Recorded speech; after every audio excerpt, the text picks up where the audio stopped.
Bayangkan seseorang yang hidup selama hampir 2 dekade sebagai dokter ternama, suami setia, ayah penyayang, dan profesional di organisasi internasional paling bergengsi, WHO. Kini bayangkan, semua itu adalah kebohongan. Bukan setahun, bukan 2, tapi 18 tahun kebohongan hidup. Dan saat semuanya hampir terbongkar, ia memilih untuk membunuh bukan hanya satu orang, tapi seluruh keluarganya.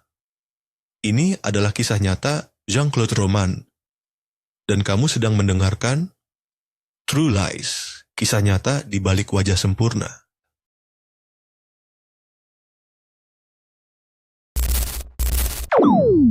Halo guys, kembali lagi di channel Story Syntax. Channel yang akan menemani kalian semua dengan kisah-kisah misteri dan kabar duka dan tokoh-tokoh viral di dunia. Aku sangat berterima kasih kalian semua sudah mau mengklik video ini. Hari ini aku akan menceritakan kisah seseorang yang menjalani hidup sebagai dokter sukses selama hampir 2 dekade. Dihormati, kaya, penuh cinta keluarga. Tapi semua itu bohong. Dan ketika kebohongannya terancam terbongkar, dia membantai seluruh keluarganya. Inilah kisah Jean-Claude Roman, pria yang tidak pernah bekerja, tapi membunuh agar kebohongannya tetap hidup. Gimana kisah lengkapnya? Yuk kita masuk ke ceritanya. Jean-Claude Roman lahir tahun 1954 di Prancis. Sejak muda, ia dikenal pendiam, cerdas, sedikit tertutup. Tapi tidak ada yang aneh ia seperti pemuda biasa lainnya. Tahun 1971, ia diterima di Fakultas Kedokteran Lyon. Semua berjalan normal, hingga ia gagal ujian di tahun kedua. Tapi disinilah ceritanya berubah. Alih-alih mengulang, Roman memutuskan untuk berbohong. Ia pura-pura tetap kuliah. Bertahun-tahun, 12 tahun kemudian, ia masih menjadi mahasiswa abadi. Tak seorang pun curiga. Ia tinggal di asrama, membaca buku kedokteran, sesekali muncul di ruang kuliah. Tapi semua itu hanyalah pertunjukan. Di balik itu, tak satu pun ujian yang ia ikuti. Tak ada gelar. Dan tak ada karier sama sekali. Perlahan menciptakan ilusi kehidupan ilmuwan sukses. Dengan itu, ia menikahi Florence, memiliki 2 anak, dan mendapatkan kepercayaan banyak orang. Sekalipun si Roman ini dikenal sebagai suami yang baik, ayah yang penyayang, dia terkenal pula sebagai dokter di Organisasi Kesehatan Dunia, WHO, di Jenewa. Begitulah yang semua orang percayai. Selama 18 tahun, dia hidup dalam kebohongan besar. Faktanya, Roman tidak pernah lulus dari sekolah kedokteran, tidak pernah bekerja di WHO, dan seluruh kehidupannya adalah fabrikasi rumit yang akhirnya menuntunnya pada pembunuhan brutal terhadap istri, anak-anak, dan kedua orang tuanya. Roman mulai membangun citra sebagai dokter peneliti WHO yang bolak-balik ke Jenewa. Ia mengaku menangani penelitian medis tingkat tinggi, dan dengan citra yang sebesar itu, ia berhasil menikahi Florence, perempuan yang percaya sepenuhnya padanya. Roman terlihat sukses. Mobil bagus, rumah nyaman, liburan mewah. Roman menghidupi diri dari penipuan finansial. Ia meminjam uang dari teman dan keluarga dengan alasan investasi, memalsukan dokumen bank, dan mengklaim mendapat keuntungan besar dari pasar saham. Orang-orang mempercayainya karena dia tampak kaya, mengendarai mobil mewah, sering ke Jenewa, padahal hanya mengemudi di jalanan tol lalu kembali pulang, dan tampak memiliki segalanya. Selama hampir 2 dekade, tidak ada yang mempertanyakan kredibilitasnya. Gila nggak tuh si Roman ini guys? Tapi faktanya, ia tidak bekerja di WHO, ia tidak punya penghasilan tetap, ia menghidupi hidupnya dari penipuan. Pinjaman uang dari teman dan kerabat yang diberi janji atau iming-iming investasi. Uang itu ternyata hanya diputar untuk menutupi utang lama. Orang-orang kita menyebutnya skema Ponzi pribadilah guys, sebutannya kecil tapi mematikan. Saat seseorang hidup dari kebohongan, waktu akan jadi musuh terbesarnya. Tahun 1993, kebohongan Roman mulai terancam. seorang teman meminta uangnya kembali, Florence mulai mempertanyakan pengeluaran rumah tangga. Audit dari bank semakin dekat. Roman panik. Ia tahu jika satu orang saja menemukan kebenarannya, maka seluruh kebohongan hidupnya akan hancur. Maka ia memilih jalan yang paling gelap dan tragis, memusnahkan semua orang yang mengenalnya. Jean-Claude tahu, waktunya habis, dan ia membuat pilihan yang paling gelap itu. Jika dunia tahu siapa dirinya sebenarnya, maka dunia itu harus musnah.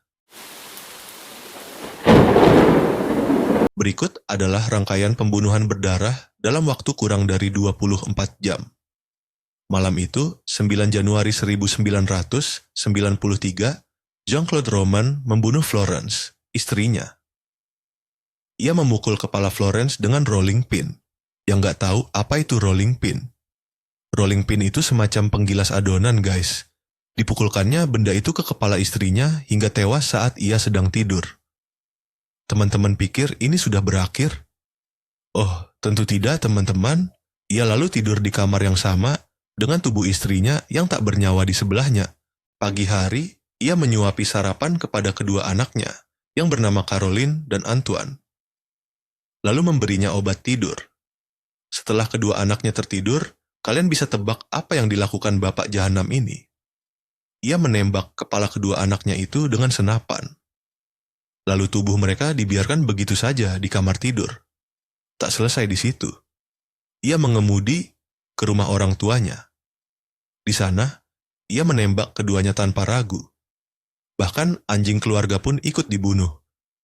Ia dibunuh untuk menghilangkan semua saksi hidup. Seluruh keluarga Roman dihapus dari dunia.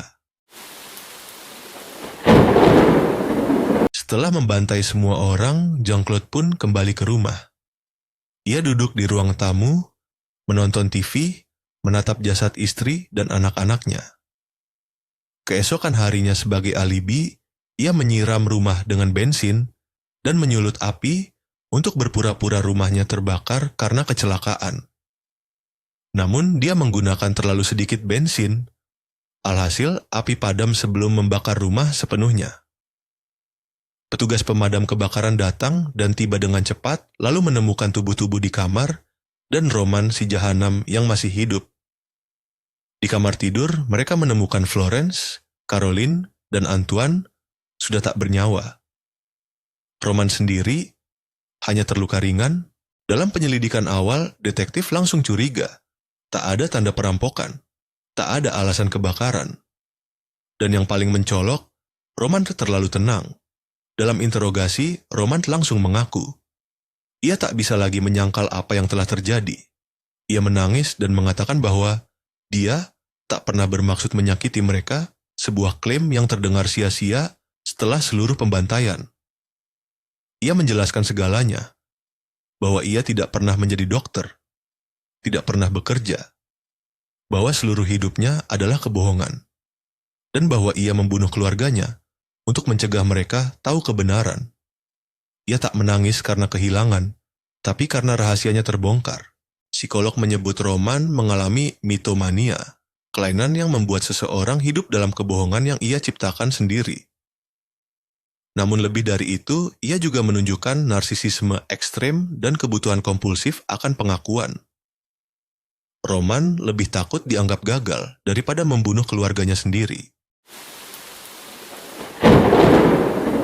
Setelah ditangkap dan mengakui seluruh kejahatannya, Jean-Claude Roman didakwa atas 5 pembunuhan berencana, istri, 2 anaknya, kedua orang tuanya, serta upaya pembunuhan dan pembakaran rumah.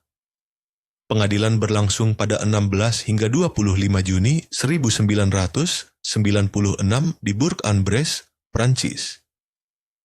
Selama 9 hari penuh, publik dan media menyaksikan proses ini dengan keterkejutan dan rasa ingin tahu yang luar biasa. Adapun fakta penting selama persidangannya yaitu Roman tidak menunjukkan emosi berlebihan. Ia tampak datar, tenang, dan lebih seperti pengamat ketimbang pelaku. Beberapa menyebutnya dingin, sementara lainnya menganggapnya hilang arah. Psikiater dihadirkan sebagai saksi ahli. Mereka menjelaskan bahwa Roman tidak mengalami psikosis, tapi menunjukkan struktur kepribadian patologis, seperti narsisme, mitomania, penyakit kebohongan kronis, dan bentuk gangguan identitas. Pembelaannya tidak menyangkal pembunuhan, tetapi mencoba menunjukkan bahwa Roman berada dalam keputusasaan total, bukan bermotivasi kebencian atau keuntungan. Sedikit kutipan dari Roman selama persidangan. Saya lebih memilih mereka mati daripada mereka tahu siapa saya sebenarnya. Hakim dan juri mendengar dengan perasaan ngeri. Kemudian pada tanggal 25 Juni 1996, akhirnya pengadilan menjatuhkan hukuman. Penjara seumur hidup dengan masa minimum 22 tahun sebelum bisa mengajukan pembebasan bersyarat. Hakim menyebut tindakannya sebagai kejahatan paling pengecut, karena ia membunuh istri dan anak-anaknya dalam tidur tanpa konfrontasi. Ia membunuh orang tuanya sendiri yang selama ini membiayai hidupnya tanpa banyak tanya. Ia mencoba membunuh dirinya sendiri bukan karena penyesalan, tapi karena takut ditangkap. Jean-Claude Roman menjalani hukumannya di penjara Clairvaux, Prancis. Ia ditempatkan di bagian yang terpisah dari narapidana berisiko tinggi karena kasusnya sangat dikenal publik. Nah, gimana kehidupan si jahanam ini di penjara? Ia dikenal pendiam guys, taat aturan, dan tidak pernah membuat keributan. Ia menjadi tokoh spiritual di antara sesama narapidana, sering terlibat dalam kegiatan keagamaan. Bahkan kabarnya ia menemukan Tuhan di dalam penjara. Aku sambil ngetik skrip bagian ini pengen muntah aku, bisa-bisanya setelah semua apa yang dilakukannya tuh loh guys. Bahkan, beberapa laporan menyebutkan ia menulis surat permintaan maaf kepada keluarga korban, terutama kerabat dari Florence, istrinya. Namun, banyak yang menilai ini sebagai bentuk manipulasi baru. Ia berusaha menciptakan narasi baru, yaitu penebusan. Pada 28 Juni 2019, tepat 26 tahun setelah pembunuhan, Jean-Claude Roman dibebaskan bersyarat oleh pengadilan. Alasan pembebasan, ia telah menjalani hukuman minimum 22 tahun. Ia dianggap tidak berisiko melakukan kejahatan lagi. Ia menunjukkan perilaku positif dan stabil selama masa penahanan. Setelah bebas, Roman tinggal di rumah komunitas keagamaan di wilayah timur Prancis di bawah pengawasan ketat. Ia harus melapor secara berkala, tidak boleh keluar kota tanpa izin, dan dilarang menghubungi keluarga korban. Pembebasan Roman ini bukan aman-aman aja guys, tapi menimbulkan kemarahan dan trauma baru bagi para kerabat korban, terutama adik Florence. Mereka menyebutkan bahwa Roman bin Jahannam tidak pernah menunjukkan rasa bersalah secara tulus. Ia tidak pernah benar-benar meminta maaf secara pribadi kepada mereka. Ia masih hidup, sementara seluruh keluarga mereka musnah. Opini publik terbelah. Sebagian percaya ia telah membayar lunas kejahatannya. Sebagian lagi percaya pembebasan itu adalah bentuk kegagalan keadilan. Jean-Claude Roman kini hidup bebas. Tapi bagi banyak orang, ia akan selamanya menjadi pria yang menipu seluruh hidupnya. Suami yang membunuh istrinya dengan tangan sendiri, ayah yang menghabisi anak-anaknya saat tidur, anak yang menghancurkan keluarganya sendiri demi menjaga ilusi. Hukuman penjara bisa usai, tapi dosa dalam ingatan akan selamanya tertinggal.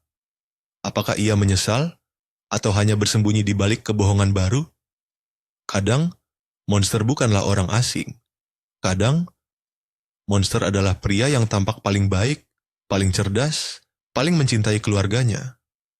Jean-Claude Roman bukan hanya pembunuh, dia adalah peringatan bahwa kebohongan yang dipelihara bisa berubah jadi senjata pembunuh. Jika kamu suka kisah nyata seperti ini, tekan tombol like, lalu klik tombol subscribe jika kalian benar-benar suka dengan channel ini, bagikan episode ini ke temanmu, dan beri komentar. Apakah kamu bisa memaafkan seseorang seperti Jean-Claude Roman? Untuk cerita-cerita true crime lainnya, ikuti terus. Terima kasih yang sudah nonton sampai habis. Karena, kadang, kenyataan jauh lebih mengerikan daripada fiksi.